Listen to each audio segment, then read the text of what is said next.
Hi! Thank you for joining me.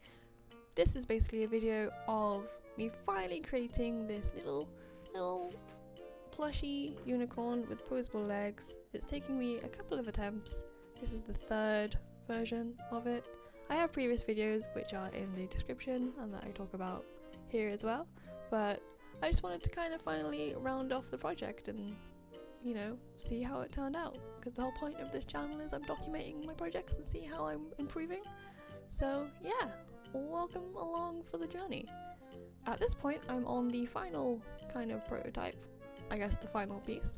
I've already sewn together the head and a lot of the other parts, and I just kind of wanted to talk about the previous versions as well and kind of evaluate the whole thing and just see what I learned, because that's what we did in uni and college. We evaluated projects and see what went wrong and right, and turns out I did learn a thing from my education, so here we go. I'll be leaving little subtitles on the screen to just kind of show where I'm at the moment with the project, just while I talk over it. And before we start, let's just experience what happened during the project.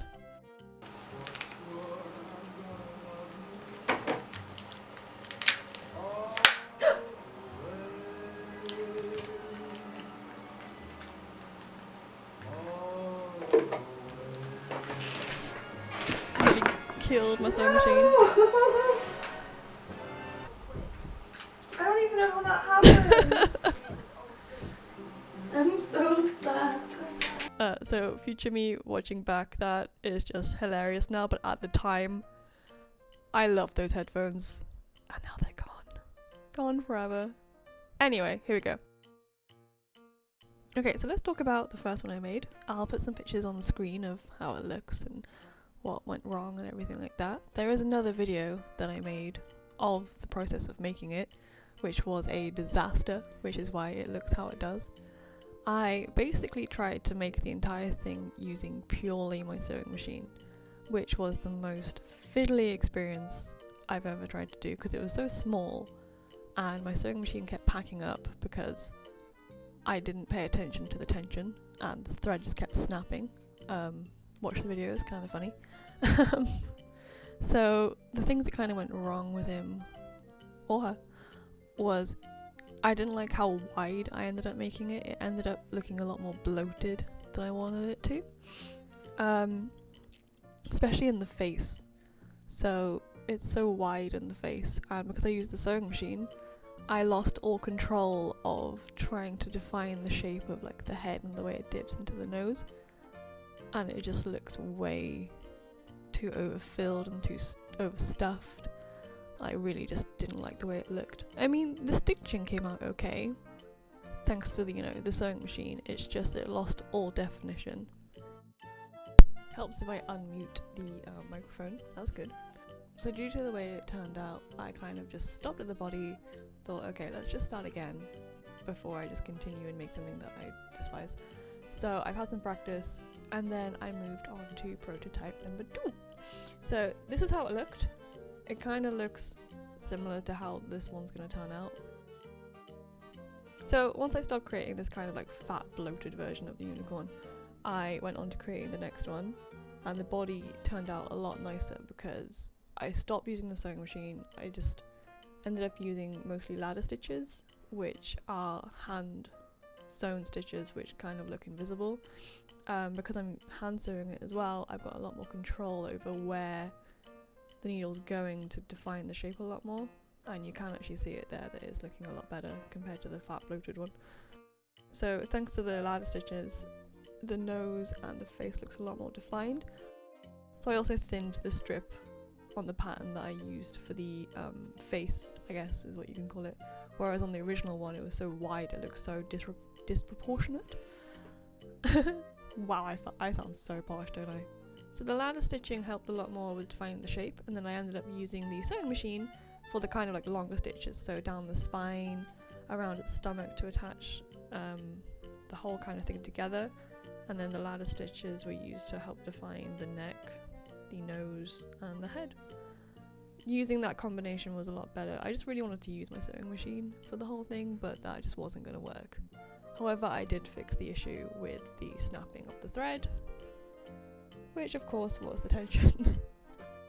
So the whole point of this project was I wanted to learn how to use doll needles, which can be used to create kind of like movable legs on dolls and movable arms on the doll as well. So the whole theory is the thread goes through the one arm or leg, through the body, through the other leg, and then back and forth, so then it can kind of like move on that kind of joint, that one axis.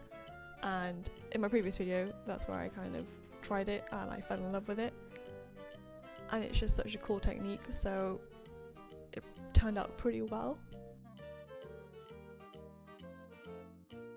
So with this prototype I learned how to use the doll needles, so I sewed, you know, the legs together with the sewing machine, tested out the doll needles, and I absolutely loved the result.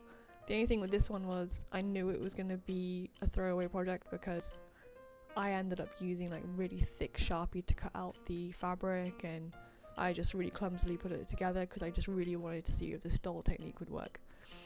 So now that that piece was done, I was able to start making this one, as you can see in the background of this entire thing. So now that I've learned everything that can go wrong and that can go right, I'm now ready to start making this one, as you can see in the background. Recut out the pattern so that she's a lot more proportionate. I've added the mane as well, so to make like the hair on her head, I just cut out loads of little pieces of felt, using this kind of special felt that I've had for ages. It's like pink and it's got little glittery stars on it because, you know, magical unicorn.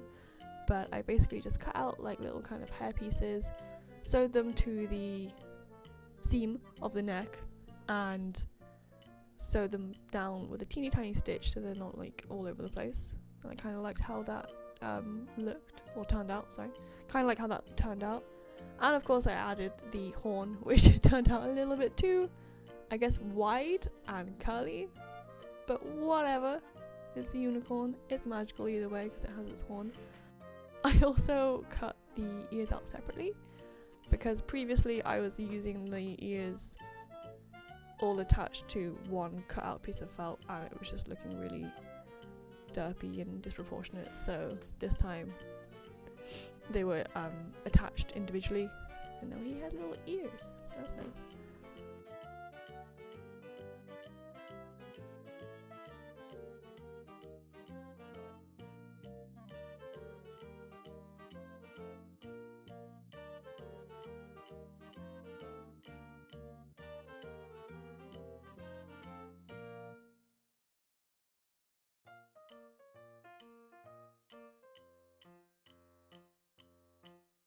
So now we're coming to the end of creating the final one. We're almost at the final piece. So at this point in the video you can see I'm literally making the movable legs using the doll needle. So the back legs are on there now, and here I am making him into a skewer. He is about to have his front legs put on. Kind of slowed it down now just so you can see. And there he is, all poseable, ready to be, I'm very excited apparently, ready to have the thread put through. Yep, playing with him because this clearly makes me way too happy. So we're coming to the end of the video now. There's just a couple more minutes while I stitch on the final two legs, and also I forgot to add the tail, which you'll see. I just want to thank you for watching, if you've been watching this far. Like I said before, I'm just trying to document how far I come with all these like little crafty creations, and hopefully I'll see you for the next project. Thank you, and I'll see you soon. Bye!